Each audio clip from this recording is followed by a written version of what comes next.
Well, this is time for the Hanging with Ron Johnson segment, and I got a fun one today. I got Chad Greenway is joining me. I realized it was Iowa Hawkeye week, and I'm like, you know what? There's Liddell Betts, there's Fred Russell. I was like, but there's also Chad Greenway. There's Anthony Herron. Like we had Anthony Herron as a possible. But I'm like, you know what? Let me see what Chad has going on. I know he's busy with his daughter, Maddie. She is an absolute beast. So as I bring Chad Greenway into the show, former Viking. So for those in Minnesota and NFL, you know Chad Greenway. More importantly, we know his daughter got a lot of her athletic ability from the mom. His wife ran track at Iowa, so we know that's where the track ability, the speed, the endurance came from. I think Chad just brings a little bit of the aggressiveness on the court. But Chad, thanks for joining me on the Ron Johnson show, man. So question for you, real quick before we get into this. So what year is Maddie? Yeah, first of all, thanks for having me. She is a sophomore now, and I have three other daughters as well. So actually, number two, Beckett will be playing varsity hoops with Madden this year too. So it'll be double Greenway, which would be pretty cool. So seventh and sophomore, both playing varsity. I've seen, of course, your wife posted a video, so I've seen it. That's extremely cool. I saw her. It hurt my heart. I saw her in the Iowa basketball uniform. I get it. You went there. Caitlin Clark is there. Yeah. Awesome program. 55,000 fans in the football stadium. I think that's the most points Iowa football has seen this season when Caitlin Clark stepped into the building. Offensively, defensively, they're good. Offensively. But, you know, when your daughter going through this, because she's a sophomore, so she's got three more strong years of high school sports. What does that process look like? Because I know there's a lot of schools that want to get to her. Are you planning on, or is she planning on trying to like get it down sooner? Or is she going to stick to like, hey, all 55 schools, if you guys want to meet me, come meet me? Yeah, it's challenging. You know, it started when she was going to her 8th grade year with the Gophers being the first one to offer her. And they got to the table first. And obviously coaching change over there. But, you know, they do a good job. The staff has won at every place they've gone. But, you know, it's, you know, the interest as she's, you know, she won a couple of state championships back to back. She's had great AAU seasons. She's in soccer season right now. We kind of have her do all around athletes. She runs track as well in the spring, but it's a challenge as a parent. It's a challenge to kind of, blend everything. Obviously we want her to be high academic achiever, a high athletic achiever. And also, so you have homework, you have a social life, you have athletics, you have training.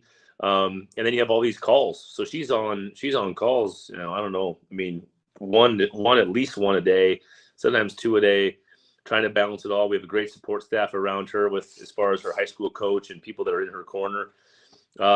It's a really cool kind of place to be honest with you. She's earned it. She's a great kid. She works hard. So, you know, we'll let her, this is going to be her decision. You know, obviously Jenny and myself went to Iowa.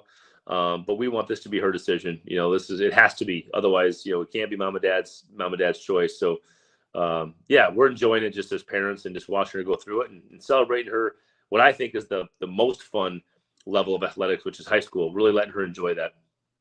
Moving on to football, you were at Iowa. You were an Iowa Hawkeye. You played the Minnesota Gophers. You had a lot of success playing against the Minnesota Gophers as a college football player. When you look back at your time versus Minnesota, what's some of the big time memories you have other than taking the pig off the field? Man, just Gophers had some really good teams during those years. You know, for me, obviously, I was a nobody recruit out of South Dakota. I was the only offer. So, you know, the Gophers didn't come calling. So I kind of had a chip on my shoulder when I played anybody in the Midwest who just didn't give me an opportunity. When we played the Gophers, they had unbelievable offensive line during those years, unbelievable running backs with Maroney and Barber. They had some good quarterback play. You know, I was a freshman when we tried to, you know, as Iowa fans do, try to take the goalpost out of the Metrodome. That was a funny story. That'll never die. That was my freshman year, and you know, we had some really, really successful years in Iowa City those 4 years, and you know, of course, my experience was awesome. I mean, Iowa City was a great place for me to go. But those were some battles, man. I mean, I can remember my junior year. I think Maroney and Barber ran for like 305 or something crazy on us, and we had like a top 5 defense in the country. But that run game was next level, and we got out of there with I think you guys missed. I think Reese Floyd missed a field goal.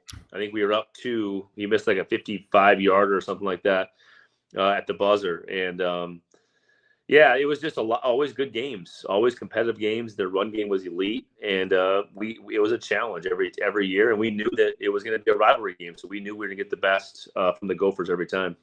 Yeah, and when you think about that, playing against Lawrence Maroney and Marion Barber, two of the best college football running backs as a tandem and individually, what did that mindset week for you as a linebacker, knowing that's your job to get these guys down to the ground? What did your week look like going up into those games? Yeah, a lot of tackle preparation. We really focused on tackle fundamentals at Iowa. It's something they still kind of rings true for them down there. It's all about fundamentals and tackling and getting head across and gang tackling and getting to the football and putting hats on it. And you have to do that with those guys because they're impossible to bring down one-on-one. I mean, Maroney and Barber are two of the greatest ever and in the same backfield, and different styles with one more physical and one more speed to the outside. And yeah, I can remember thought I had an angle on Maroney, and he just ran right through that angle and I bounced my head off the turf at the Metrodome, and he ran for like a 70-yard touchdown. And it's humbling because those are dudes, man. They're NFL players. They're good NFL players, and we had that offensive line, which was a little undersized, but man, they were athletic and get outside and really extend the play, and that zone scheme just fit them. So it was a battle. It was a preparation, knowing that you were going to be in for a full 4 quarters against the Gophers, and again, I'm talking like we were dang good defensively, and we had fits.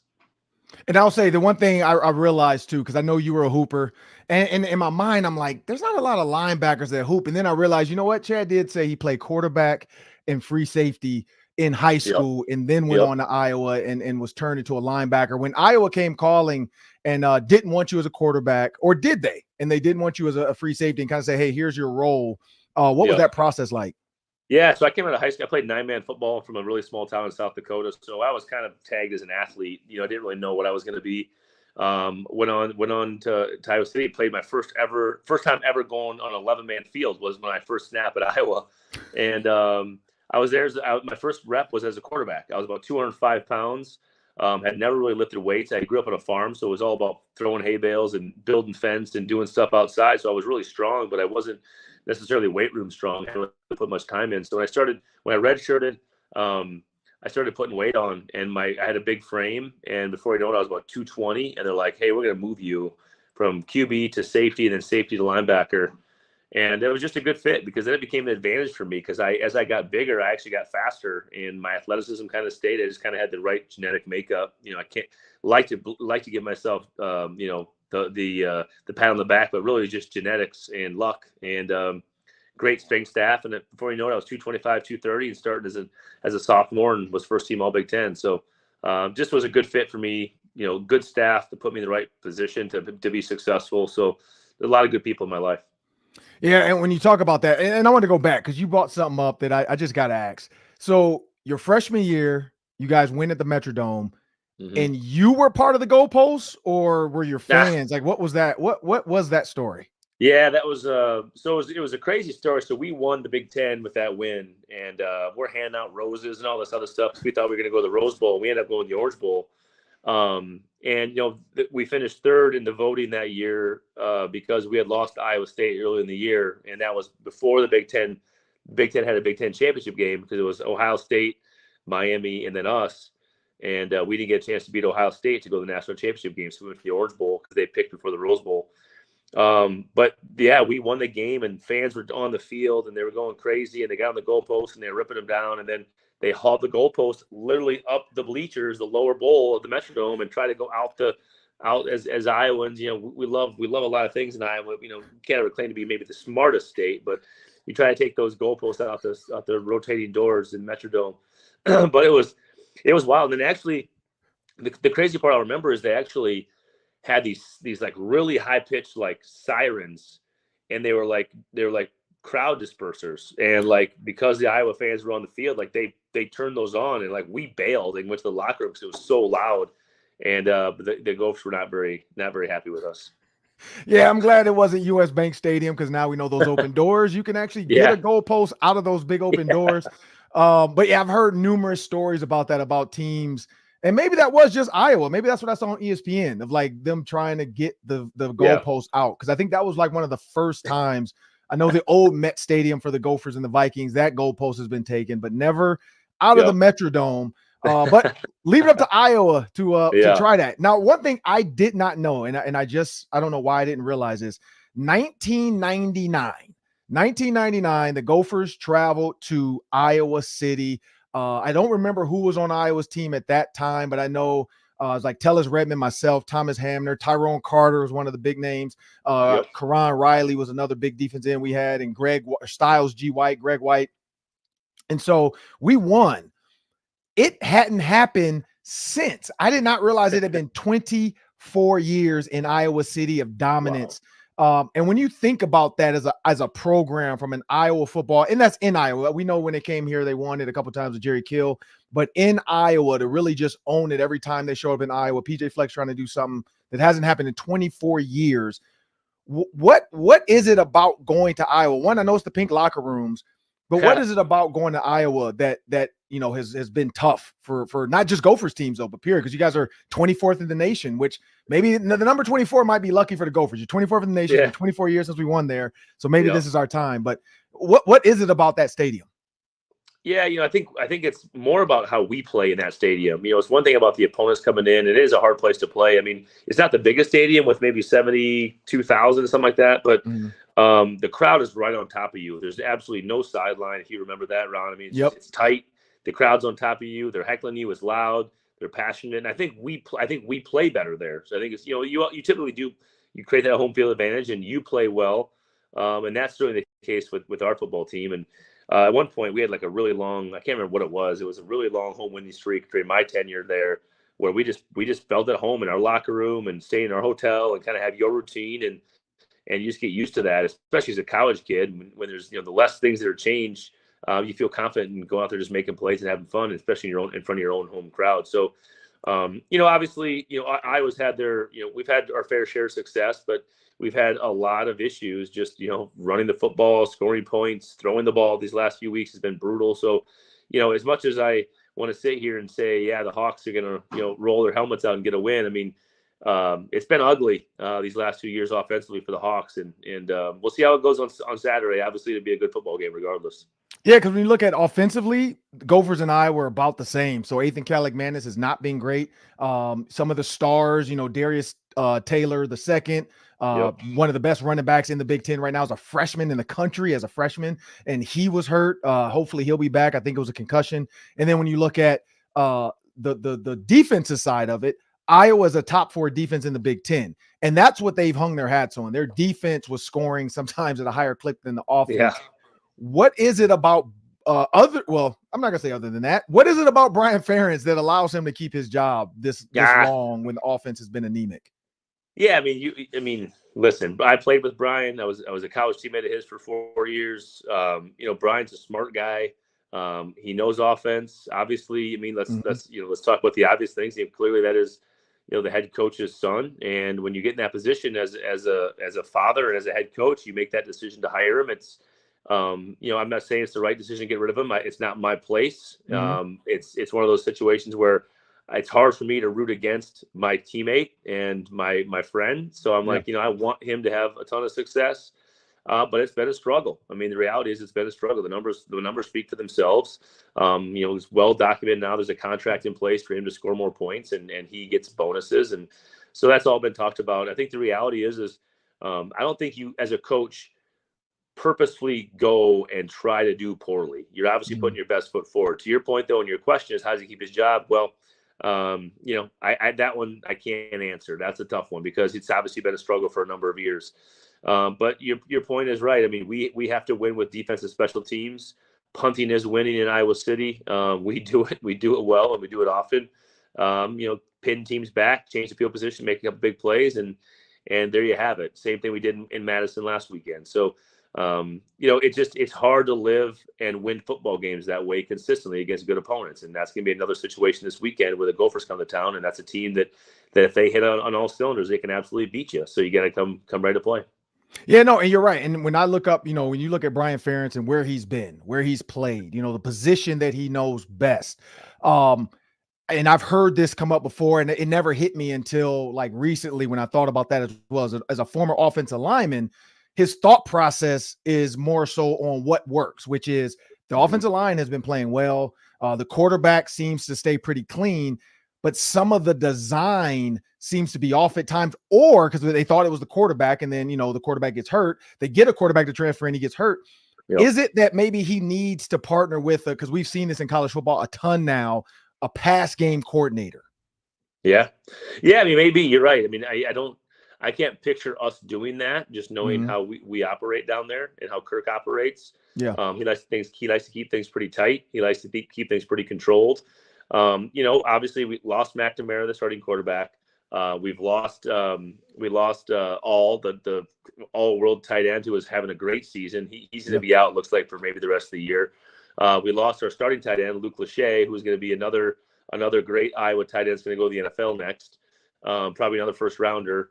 We lost him, so I'm not in any way giving him an excuse, but we've lost some weapons. And I will say this: the assistant comes, the second string quarterback comes in, and offensively we had 6 drops, catchable balls that were drops. And this as a receiver, when that ball is in that place that you have to make a play, going across the middle, making the catch over your shoulder, whatever that is, a catchable ball. It's Big Ten. You got to make these catches. It's just what you do. It's why you're there, and it's what separates you. And when an offense is struggling and you're trying to gain momentum and you have drops and penalties, it's those two things you just absolutely can't have to gain any momentum. But we'll see what happens against a good Gopher defense this weekend. Can we move the ball at all? We have been absolutely abysmal throwing the football the last 2 weeks. Then we might not even go to 100 yards passing the last 2 weeks combined, which is wild. So, but here we are. We'll see. Yeah, and Iowa has been tight end U. When you look at Dallas Clark, Scott Chandler, Brandon Myers, and you go to George Kittle, Noah Fant, TJ Hawkinson, and then of recent, Sam Laporta. When you talk about that, your time, guys you went up against, when you talk about a little bit of Dallas Clark, a little bit of Scott Chandler, a little bit of Brandon Myers, did that help you even, in your play, knowing I'm covering some of the best tight ends in the country every week in practice? Yeah, I mean, for whatever reason, the type of kids that Iowa recruits, because a lot of the names you named, Chandler came in as a receiver, a massive receiver. Dallas Clark was like a walk-on linebacker. Brandon Myers was a small-time recruit out of Iowa. It's just they find these bodies, these 6'4", 6'5" athletes that can run, that can catch, and they teach them how to block and inline block and block down the field and all sorts of fun stuff in the run game. And they are successful. So for me as a linebacker, coming out and playing the Tampa 2 system, right away with Mike Tomlin and then eventually Leslie Frazier, I was built for that stuff. I was in space with them all the time in man-to-man situations. It helped me be a guy who could be 235, 240, be a 3-down backer for, basically 10 years of my career. And that's because I was cutting my teeth against those guys in college, playing man coverage all the time. Maintaining leverage, understanding route concepts, understanding route depth, when to drop my hips and make a break, all those types of things that and then also how to react to a check down and make a tackle and take an angle, all the things you learn and go against, week in and week out against some of the best in the country, which we always have in Iowa City. Yeah, and you played in the Metrodome in college, and then you get drafted to the Minnesota Vikings. When you walked in that building, I mean, again, you guys had some good games against Minnesota. Did you already feel comfortable being in Minnesota? Yeah, I mean, listen, South Dakota to Iowa to Minnesota, I was really fortunate. Had no idea how lucky I was until, we have our first daughter, Madden, who's now 16. Like, you realize, crazy, man, my parents can come up and watch every game. My high school coach, all my buddies are driving up here and seeing us. It's not a flight. It's not a long weekend. It's an up and back to watch a game. It's them being involved in my kids' lives and us being able to go back home. My wife's from Chicago area, so we're kind of sandwiched here in the middle a little bit. So really fortunate on several levels. Now you talk about the football side. I got drafted, and a lot of times I talk about this when you talk about NFL, is not all these players. The majority of these players coming out of college are talented dudes that need to find the right fit. Mm-hmm. And if you don't find the right fit, you can be talented as heck, but just not get the right situation, not have the right coach put you in the right position, or just not get your number called. And for me, I got brought to a great defense who understood what I could do. They cut me loose and let me play. So I got really lucky being drafted here from the football side and on the personal side. It's just really a great fit for me. Yeah, and you said Mike Tomlin. Was there any surprise? One, everybody was hoping that the Vikings could come up with a way to make him like an assistant head coach right away, keep him long term, but clearly that wasn't in his cards now with the Steelers. Could you tell right away Mike Tomlin was going to be a guy? Oh, absolute dude. I mean, absolute dude. He's the best motivator, holds guys to the highest standard of accountability, and does it in a way where it's not demeaning or defensive. He's just real. And he's been there, done that, seen that, coached Hall of Famers across the board, and just sees things through the lens of an athlete and can communicate that to the players in a way where it's like he's challenging you, but not offending you. And it's an art form, man. And I had such a short amount of time with him, and I wish I had so many more years with him because I love that dude. He is just awesome, and he taught me a lot in a year. I got to watch a lot of Derek Brooks tape from just back in the day when he was running the Tampa 2 system down in Tampa under Mike T. So very fortunate. And, you know, I can remember my first meeting with him one-on-one. I was just like, this dude is like too cool, man. He is awesome. And you really wish I could have played a lot longer for him than I did, but he is absolutely in the right place at leading the organization. That's where he belongs. And I hope he keeps that job until he doesn't want it anymore. That's the type of dude that we all need to have in front of these NFL organizations. Yeah, and two quick ones before we get out of here. You talked about that, you know, a guy in Mike Tomlin and you spending more time with him. You were one of the best linebackers in the NFL in your time. You could have probably went to any other team during like contract negotiations or towards the end of your career. It's like, hey, do I want to stay in Minnesota? And I know your wife kind of told me a story about that. Like you really wanted to stay because you wanted to make sure, you know, like this is where you wanted to be. Here's the house you wanted to buy. This is where you wanted to live. But was there ever like, what was it about Minnesota that like no other team really could like get you away to want to leave Minnesota maybe for a year or two? Well, you know, you signed a 5-year deal coming out as your first round pick. So I was stuck, you know, not stuck. That's the wrong word, but I was set up for 5 years and financially making good money. Again, farm kid, right? I mean, I grew up with nothing. And we got to year 5. I played that contract all the way through. I got franchised. So I was really kind of handcuffed in the sense of trying to get out of here and go play someplace else. I mean, obviously I wasn't a rush outside linebacker, you know, in a 3-4. I was an outside backer, a 4-3, a more traditional off the ball backer. So, you know, not as high priced as some of these other backers, but also sought after because there's a lot of teams playing the 4-3 at that time, a guy who could cover and do different things. So I felt like I could have gone to the market and made an impact, but I got franchised. I ended up getting a great deal here. And played the next 6 years here and played all 11. And I think once I got to like year 8, 9, I was like, you know, at 30 plus years old, I didn't want to go anyplace else. Like I always thought it's like, you know, is any place else going to value me more than Minnesota? The team that drafted me, saw me go through an injury and come back, saw me play 8.5 years in a row without missing a game because of an injury, like blood, sweat, tears, emotions, had all 4 of my kids here. Like what community would embrace me better than that? And I just felt like I was pretty self-aware about where my game was at 31, 32 years old. And Zimmer came in and it was like a new challenge for me to learn a new defense, play some new positions. And it was motivating. And I was invigorated to come back and say, hey, I'm going to start fresh in year 9. And I ended up going to year 9, 10, 11 under Zimmer. And the best part, in my opinion, the part that I hang my hat on now that I've been retired for 6 years plus, whatever it's been, is I got to go out on my terms. And you know how hard that is in the league. Yeah. I mean, very few guys get to say, you know what, guys, I'm done. It's a wrap. And I felt like the timing of that was good. The community is taking care of me. Our foundation has been active since 2010. We've been giving back for years and an integral part of the community. We get to raise our family here. You know, our Great Up Spirits brand is here. Like people support those who want to be here for life. And for me, I doubled down on that. And it's been a huge advantage for my career, my life. And still to this day, as I'm raising my kids here, enjoy being here. Yeah, and you know, and I get to hang around with PJ Fleck every week. You know, we do the PJ Fleck show, we do the Gophers Game Day Live show on Fox, and so talking to PJ Fleck just about caring, giving, you know, giving back to the community. You got the I mean, of course, the Row the Boat Foundation. You got the Row the Boat gear that gives to the Minnesota Children's Hospital.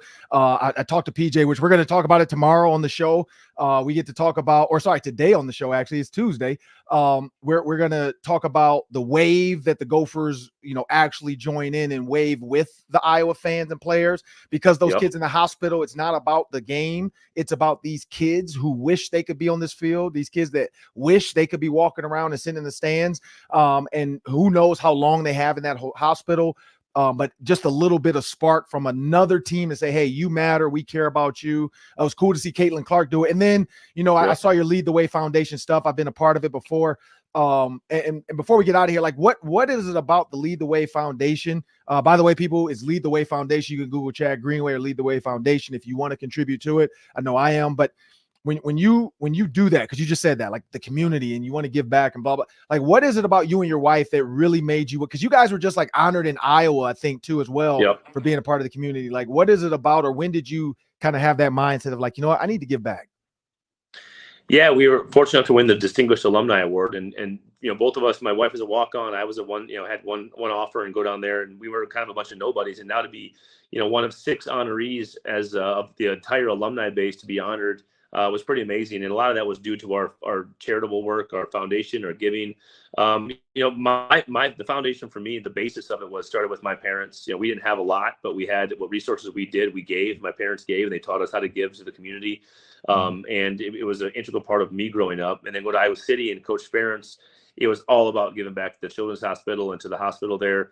Obviously, I was not a part of the wave because it didn't exist then when I was there. But since they built that Children's Hospital, they've done a great job with that wave of just it's those kids that are on that floor right now.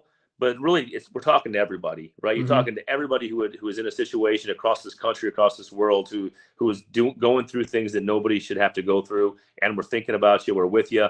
And it's that small token, that small piece on a Saturday in Iowa City where you get to wave. And the Gophers and Fleck do such a great job of honoring that. All these road teams come in and they're fired up at the end of the first quarter to turn, no matter the score, no matter the situation, to turn and give that wave to the Stead Family Hospital. It's pretty amazing. I credit the Vikings a lot to what we've done here locally, just for Jenny and I, because they got us into the community right away. There was no hesitation. Brad Matson, who I'm sure you know and met over the years, he started us. He's no longer in that role of the community connector, but he got us started, and we just created a foundation and found these relationships and built on them.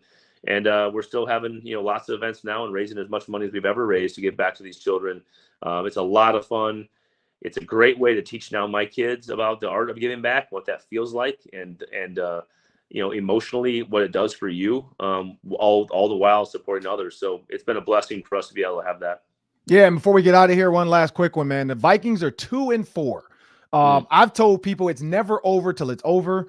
I wouldn't say it's over until they have more losses than they can probably get wins. And so that's 9 losses, in my opinion, is what it's going to take to be out of it. So it's never over. If you were in that locker room, or if you're talking to those guys as an alumni player, what is something, especially because the defense is usually like, I played with guys like Ray Lewis. I was with the Bears with Lance Briggs. So I was used to that Urlacher, like the line. I was always on the team where the defense kind of led us. Now you look at it where this is more of a Kevin O'Connell offensive-led team, Justin Jefferson, TJ Hawkinson, so on and so forth. But if you're Jordan Hicks, if you're Harrison Smith, what are you telling the team right now heading into playing one of the best offenses in the NFL against the 49ers on Monday night? Yeah, I think the 2 names that I would have picked out are Jordan Hicks and Harrison Smith defensively. I mean, Jordan's been playing lights out. Obviously, 2 great turnovers the other day, touchdown. I mean, that was awesome to see. I love him. He's a great guy, great kid, and he's had a really nice career, and he's building on that this year.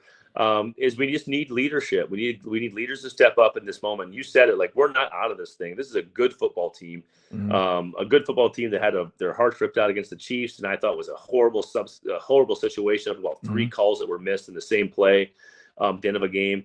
Listen, this Niners team is the top, one of the top teams, if not the top team in the league, and we get them at our place in a highlight game. And for us to have a chance to go win this game, is we can't have mistakes. We have to limit our mistakes. We have to take care of the football, which has been the biggest issue all year. And we got to go try to beat them up. And I think this Niners team is physical. They're fast. They can run the ball.